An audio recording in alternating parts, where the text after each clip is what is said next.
Westminster Spiritual Community on this 50th anniversary Sunday morning.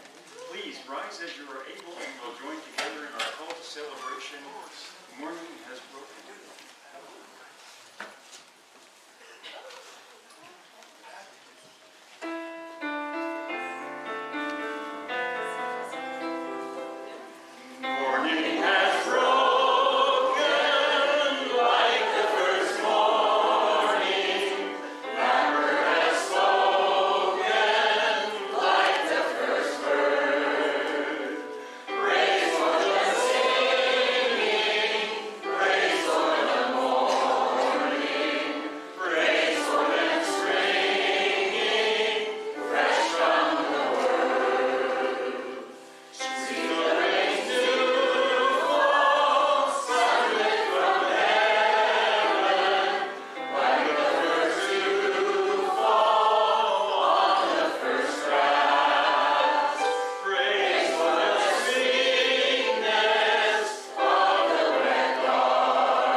Good morning, everybody. Good morning.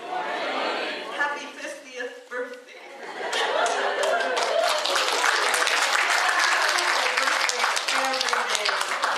I think Alice in Wonderland had it right when they said happy unbirthday to you. We should be celebrating like this all the time. Look how wonderful it is to see you all. Welcome, everyone, to our 50th anniversary, 50th birthday celebration at Unity of New Westminster, formerly known as Unity in Action. My name is Reverend Rhona Segarra, and I am privileged to be the current leader of this amazing community of love and support and inspiration that has been in this building for close to 50 years and in existence for half a century. It is amazing to see this group of people who are connected with each other here, both physically, emotionally, spiritually, and certainly in an atmosphere of love and support. I just want to drink it in. If you are new to us and visiting for the first time, I welcome you most specifically, and I hope you enjoy your visit with us today. And if you are someone who is a regular or someone who is coming back just to be part of our celebration today, I welcome you as well. It is wonderful to see all of your smiling faces here today. The Unity movement offers ideas, spiritual principles for full and abundant living. We draw primarily on the teachings of Jesus as our primary way shower, our example, our light that we want to follow, the beacon. And We draw on the wisdom of faith traditions everywhere, because what we discover is that there is wisdom all around us. And in our connection, there is wisdom that is universal. And so we draw on the teachings of Jesus, and we honor the wisdom inherent in all faith traditions.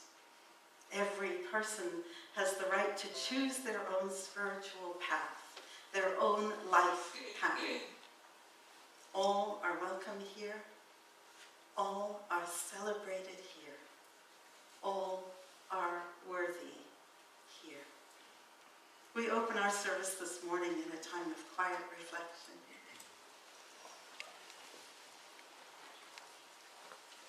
In the spirit of truth and reconciliation, we begin by recognizing and acknowledging the Kakite First Nation, as well as all Coast Salish peoples on whose traditional and unceded territories we live, we work, we play, and we learn. We are so grateful that we can come together this morning in this celebration. We are so grateful that we can sing together, that we can laugh together, that we can support each other and then remain connected with each other. We create a place which is safe, which is open, a place where people may receive insight and thoughts that may transform their world. We know that there is only one power. That power goes by many names. Some call that power God. Others, Yahweh, Allah, Gaia, universal intelligence, the universe, the force, Mother Earth. By whatever name we have for that power, we know that we are connected and are part of that power. And it is from that power and in the awareness of our connection with each other that we send a blessing of love, of peace to each person on this planet, regardless of race, of creed, of nationality, of ideology, of ability, regardless of who we love, regardless of any outer expression that threatens to label and divide us. We affirm that those outer expressions serve to make our lives interesting and joyful and colorful. And we are one, connected heart to heart.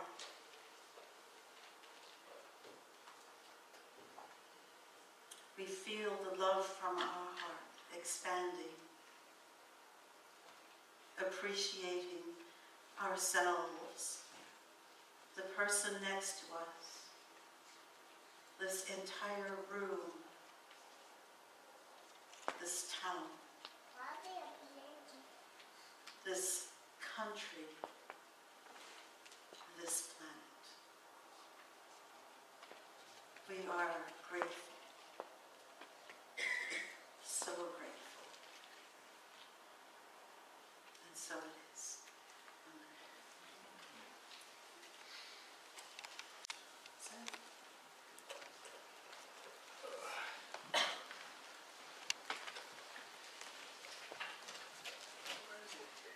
Pardon?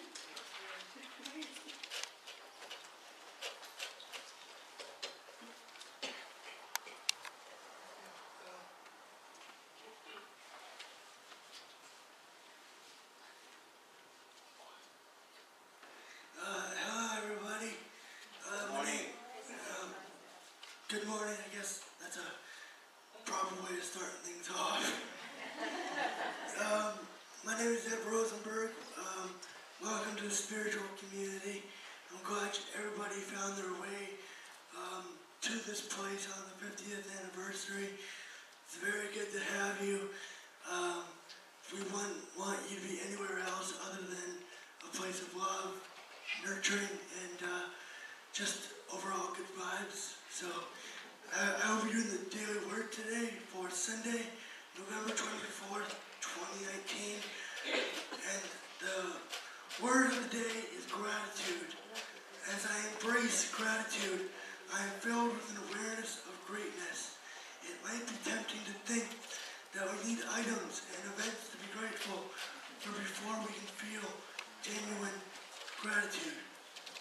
However, Unity Minister Eric Butterworth suggested that it's possible to experience the feeling of gratitude without needing a special reason to be grateful. Just feel it, be advised. By adding that if we simply allow ourselves to feel grateful, the flow of intelligence and love and peace and power come through us and manifest us as effectively. The practice of gratitude, Butterworth explained, gets us into a full of greatness consciousness. As I generate gratitude, it lifts my heart, quickens my mind and body, and centers me in the flow of good that is present everywhere. You have made known to me the ways of life. You will make me full of gladness with your presence. Acts 2, verse 28. Thank you for allowing me to be up here, and I hope you all have a great service. So with that said, I'll let either Maestro get into the next song, or Rhona get back into the sermon. Alexandra.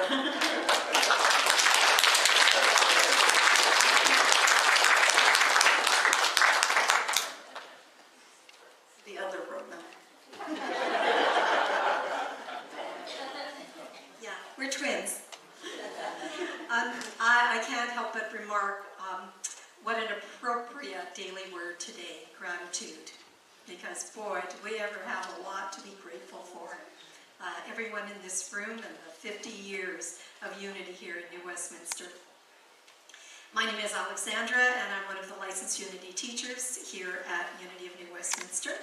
And I'm going to tell you a little bit about the history of Unity here in New Westminster. In 1969, 50 years ago, a group of individuals had a divine idea. Let's create a Unity community in New Westminster.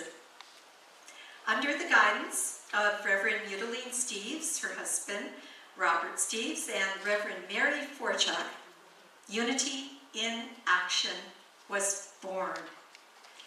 Mary Forchuk continued to lead the congregation and established the Unity presence here in New Westminster. She would leave and return more than once to lead her foundling community.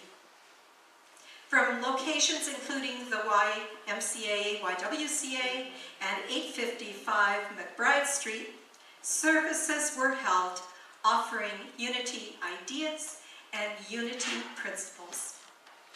In 1975, this building, formerly a Baptist church, was purchased and became the new home of Unity in Action.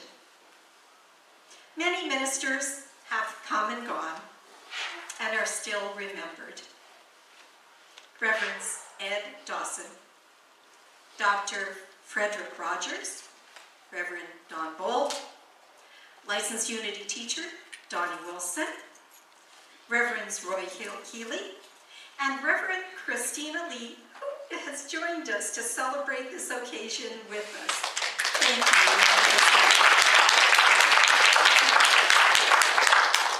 Reverend Charlene Smith, who now lives in Ottawa, was not able to be here, but she did send along her greeting. Hello everyone, she says. I'm really sorry that I cannot be there with you to join in the celebration. I miss you all very much and think of you often. I have many happy memories of our times together. I'm sure that some of you will remember those surprises during my talks, We sure had a good laugh. As a matter of fact, one of the nicest compliments I ever received was, soon after I left, someone came up to me and said, "Reverend Charlene, we miss you. It's not fun anymore." Well, we'll have to fill her in. It's still fun now. I've settled into my life here at Unitarian House, and it's been 10 years already. You remember my message was, always keep the light. Always keep the light touch. Don't get sucked into seriousness. Well, we've listened to you, Reverend Charlene. Here at U-House, I continue to keep the light touch and have fun as I direct the Skip Club. We even have 90-year-olds on the stage with their walkers. Ha ha. We put on plays at Christmas and in the springtime. It is nice to be so close to my daughter and grandson, who is now almost 15 years old. You, of course, have always been my extended family, even though there are probably some of you that I've never met. I look forward to hearing from any one of you. And I have contact information if you'd like to see me after service. I wish you all many blessings and hope that this celebration you are having today will be one to remember. Much love, Reverend Charlene.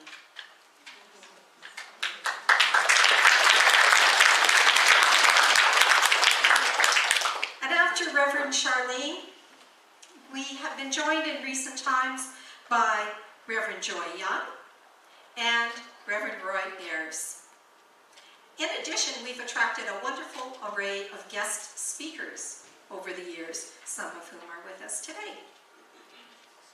We are grateful, there's that word again, to all those who have led, taught, and inspired the congregants of unity here in New Westminster.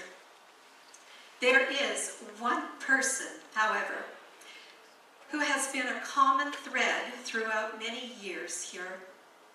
That person is Dr. Jim Cliff.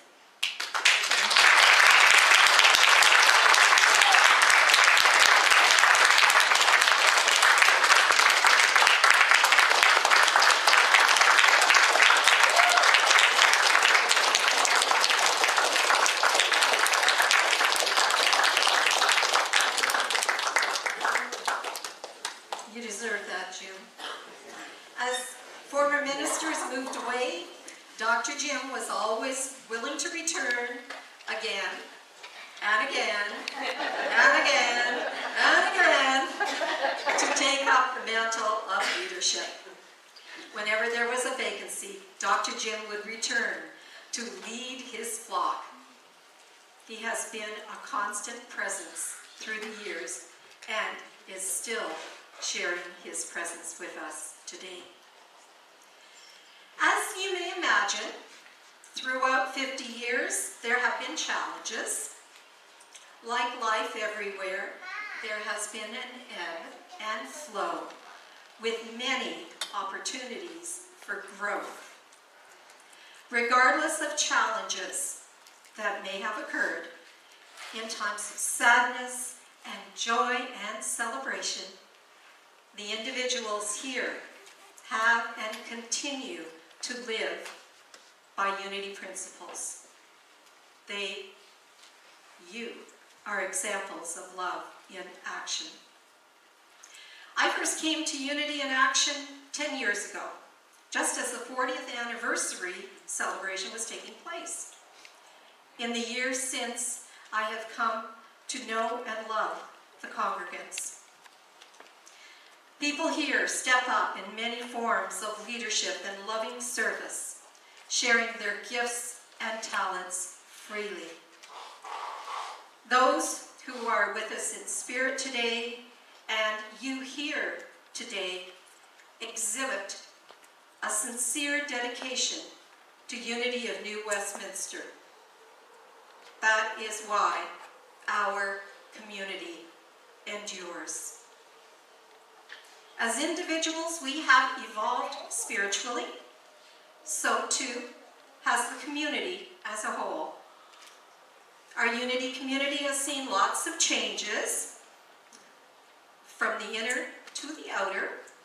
Take a look around. Some of you haven't been here for a while. Our Unity community has seen many changes over the years.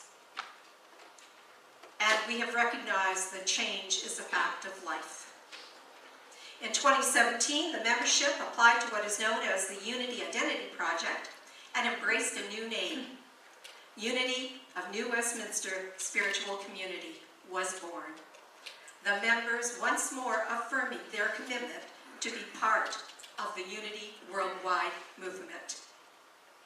So great is the consciousness of Unity of New Westminster that we have attracted a new, dynamic, spiritual leader. Yeah, you know what I'm talking about. The newly licensed and ordained Reverend Rhona Segarra.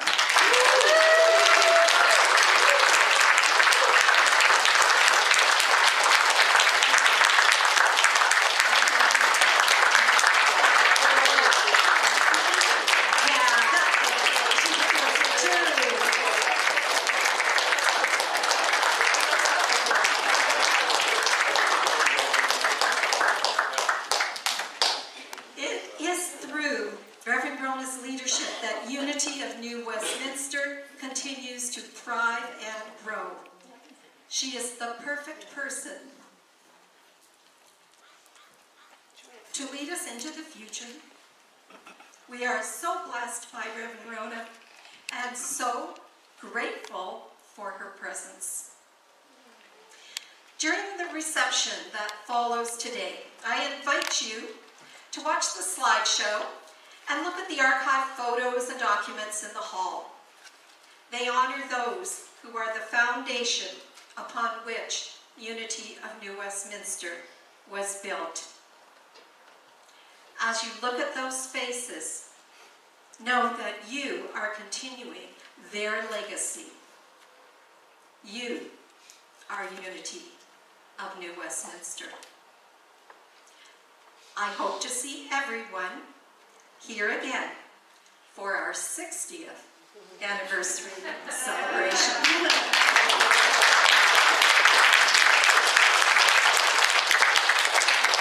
I would just like to also honor Reverend Jim Cliff, because it is he who brought me into Unity and the music program way back when he was sitting here where Alexander is sitting, playing the piano, and needed a couple of fill-ins during the summertime when the choir was off. He asked me if I would come and sing, and I did, and I've continued to do that and continue to become involved and finally become a member of Unity. And again, my thanks to Jim. And I thought personally that this song would be a bit of an appropriate song to start our service off to. Precious Memories.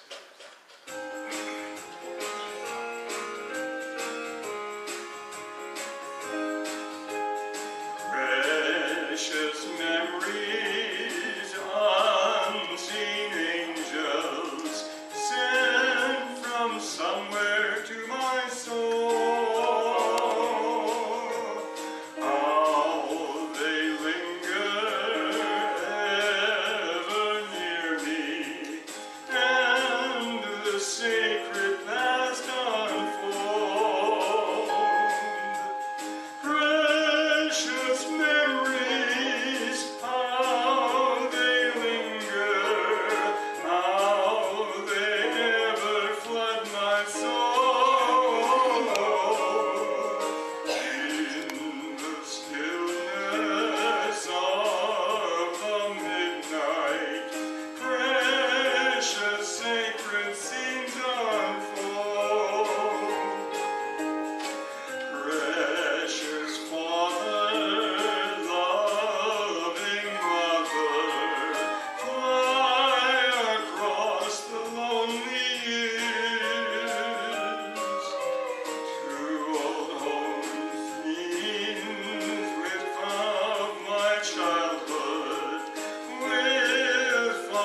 memories from here.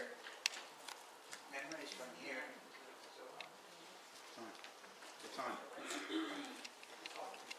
Test that. Okay, get into it, I guess. And just mentioning that is one of the things I was thinking about what to share with you this morning, and you'll find out as we proceed, because part of it is just being here and maybe remembering faces and situations. Anyway, I thought a place to start might be this room. Did you know that there used to be a tub back here? Those were in the days when this was a Baptist church. And so there have been quite a few changes through the years. And that used to just be a storage room back there. And also, interestingly, architecturally, the entrance to the downstairs used to be over in this corner. And now, of course, we're down through this way. And also, when years ago, there used to be a child care in the basement. It was called Wee Wisdom. Wee, W-E-E. And so, I see many faces here that I recall, but if I've forgotten your name, tell me. The time moves on, doesn't it? Anyway, there were two things that came to my mind when Sandy was speaking, Alexandra. And that's one of the changes, eh? And becomes confusing because we have Alexander over here and Alexandra. That's the thing. There she is. Anyway, it's all part of the whole process around here. Things keep evolving, and so in connection with that, there are two things that struck me when I first found this place. And one was that everybody's enjoyed singing, and they still do. And the other is they always, I don't know where it happens, maybe some of you are responsible, but and you'll see after the service that the other activity around here that's always popular is eating. So I won't keep you from it. Just welcome everybody. Nice to see everybody again. And please, if I don't recognize you, tell me who you are.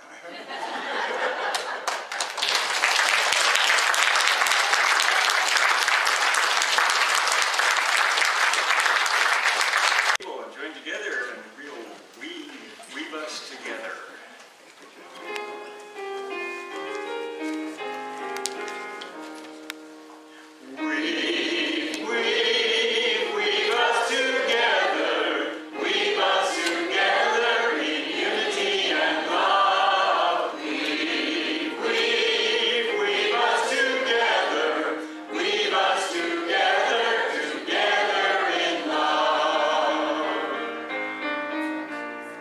We are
gave me this microphone didn't give me any time limit.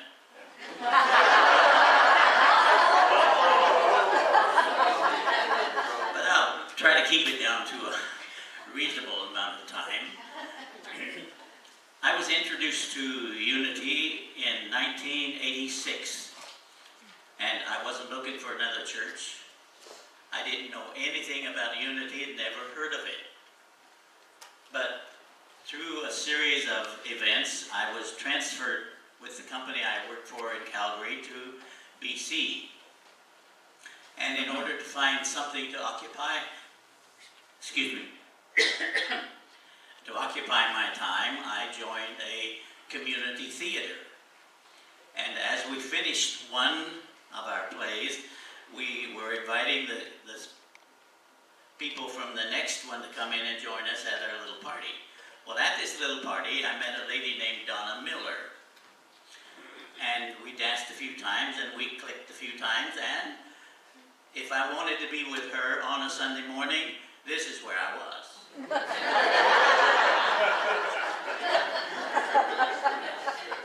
I had no idea what to expect because I'd never heard of Unity before. But if I had been introduced to Unity when I was so busy with my Pentecostal life, I would have rejected it immediately. I wouldn't have needed any explanation. But people, some of my Pentecostal friends were asking me, what kind of a church is it? I said, well, it's a kind of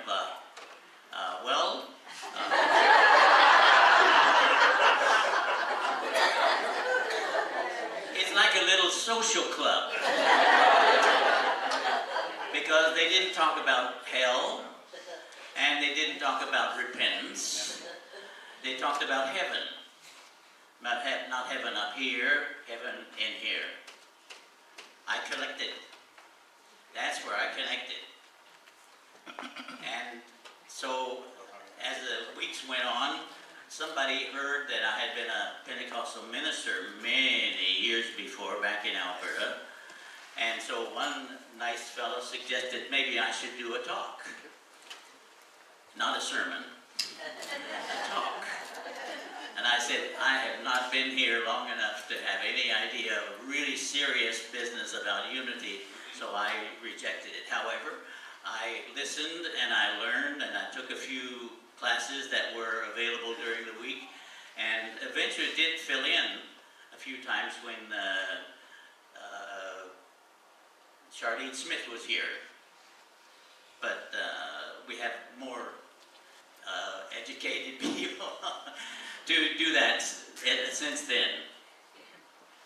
But as I was sitting sort of at the back of the church, singing along with the congregation, one lady turned around after the song and said, "You should be singing in our choir."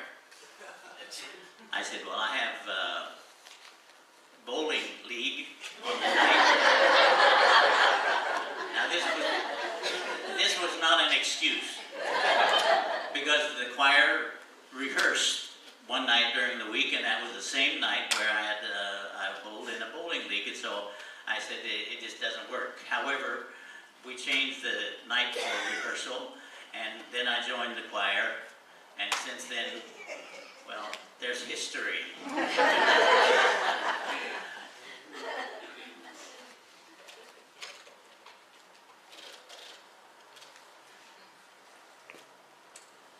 Sometime later, I was asked if I would be on the board of directors.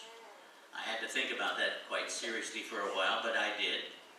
And after 3 or 4 years, they asked me to be the president of the board, and so I carried that on. And I'd like you to be aware that during the time that I worked as the president of the board, Hilda Cliff came to me and she said, "I hear that we could probably get some money from the Lottery Corporation." So I looked into it, and we did. And if you'll notice the nice blue carpet, and if you're comfortable in the seats where you're sitting, and if you like this is part of what the Lottery Corporation did for us way back then. And I thank Hilda Cliff for giving me the idea.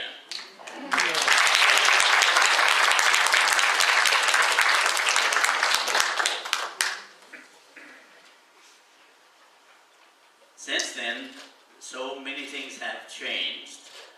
But the one thing, well, people ask me, because I live in White Rock, they ask me, why do you drive all the way to New Westminster on a Sunday morning when there's a church right here a block away from you?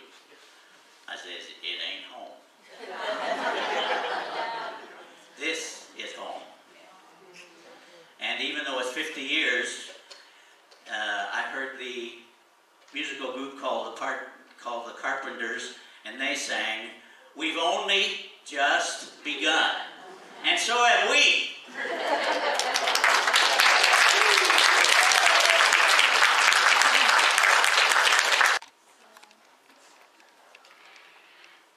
Now it's my turn to use notes, because I definitely would forget. Good morning. Good morning. It's so lovely to see all the seats filled today. Old faces like mine. New faces like yours. It's beautiful. So, I wish to start by letting you know I am going to be reading my notes a bit, so I don't leave out the important parts like Sam was mentioning in his talk. I will begin with my favorite quote about singing, because I've been asked to speak about the history of the choir. The secret of singing is found between the vibration in the singer's voice and the throb in the hearer's heart. That's by Colleen Gibson. Everything I am about to share with you started sometime in 1983 and has no end. So I'm going to be talking about parts in the middle. There was much detail that I could share with you if you would like to stay here until next Sunday. I gather you wouldn't. So this is kind of a chapter by chapter. Jim Cliff and I got together after a retreat in Mission one year. My friend and fan Purdy mentioned to Jim that I had a nice singing voice. So we decided to get together and see about setting up a special selection for special music during Sunday services, which continues this very day. We started out with solos and duets, both vocal and instrumental, as at that time we had a big Hammond organ over here that was played by a gentleman named Bill Wade, while Jim played the piano and later the electric keyboard. As more congregants became interested in sharing their talents, a small group of 6 to 8 people began to form. We mostly sang hymns, standing up front, all on our own, because it was too physically challenged for Jim to play and conduct a choir at the same time. The wonderful solution to this situation came in the form of a very lovely lady by the name of Hilda Cliff. There's that Cliff name again.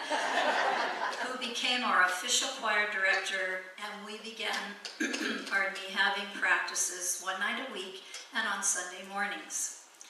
Hilda, and you choir members out here, she made sure we stood tall, we projected, we sang harmoniously, and we always had smiles on our faces. During her reign, we grew in number and amount of performances that included Easter, Christmas, and other special occasions. So well done and very much appreciated, dear Hilda. We love you.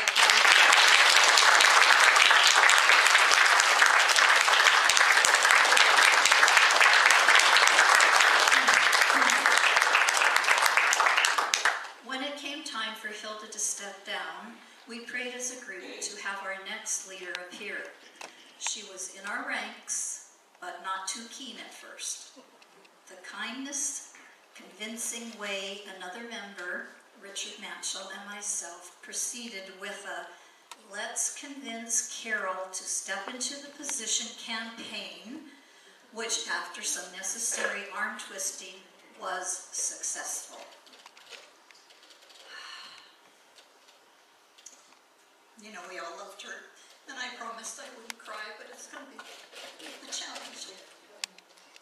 Carol Dillon had some professional credentials and was a multi-talented creative force to be reckoned with. She shared with me one time that her grandmother had called her a stingray in a pool of goldfish. I can best describe the years with Carol as a mix of gloriously beautiful musical moments and wild and crazy blowout concerts. There are pictures downstairs with some of those concert pictures on them for you to see. My personal favorite will always be the Disney one. But the most hilarious and memorable ones may be from that era, where the men were so courageous that they agreed to being dressed one time in tutus and another time as Elvises. So that gives you some idea of how much fun we had and enjoyed. It was during these years that this decision was made to purchase choir robes, and also the time that we had a fantastic opportunity to sing at the Unity Ministers Conference in Portland, Oregon. Reverend Charlene Smith promoted our participation, and after submitting a cassette tape, remember those? With a recording of 3 of our songs, the committee extended the invitation. And by the way, our current choir is going to be singing one of those songs today, "I Feel the Spirit." We were able to go down and back by bus and also transported our robes, stay in the Doubletree Hotel, and have this once-in-a-lifetime experience, largely due to the love and financial support of the whole congregation. When it came time for Carol to step down as director, the choir went on a little hiatus for a few years. However, 3 members from the choir faithfully committed to continually share their voices and their leadership with the congregation. Art Pearson, bass section, who also filled in. He had mentioned singing solos during choir summer breaks and as acting director for us other times and currently. Sam Cheek, who just spoke, tenor section, who does all kinds of wonderful things around here in addition to great singing. And Andrea Wargo, alto section, who, not for the first time, made us tear up most recently from her touching rendition of Sounds of Silence. We are so grateful to all of you. Thank you.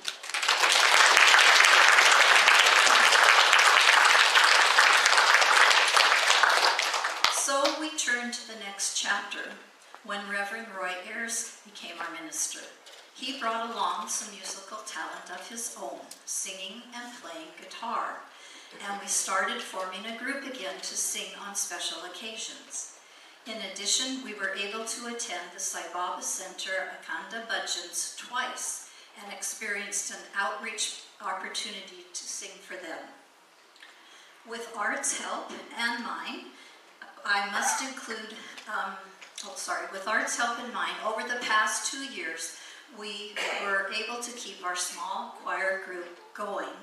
And now, I'm so proud of this and so thankful. If we are all present, I am happy to report that our number has most recently increased to 18, including Reverend Rhona.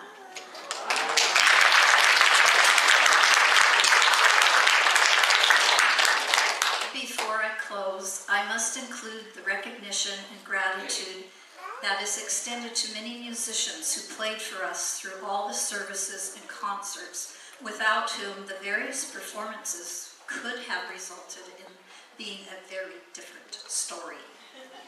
So, to Bill Wade and Jim Cliff, a young woman, I'm sorry her name escapes me, but I remember her, Pat Clark, Chrissy Christecki, and again, a lovely German fellow whose name also escapes me, but I know he left to go play on cruise ships. And to our incomparable, amazing Alexander, who has been with us for over 10 years now.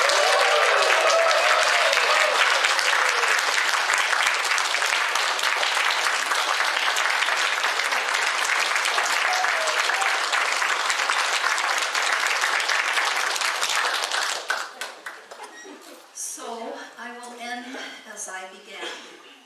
The secret of singing is found between the vibration in the singer's voice and the throb in the hearer's heart. May that secret, which I define as shared, heartfelt love and joy, continue to bless us all forever, no matter who is here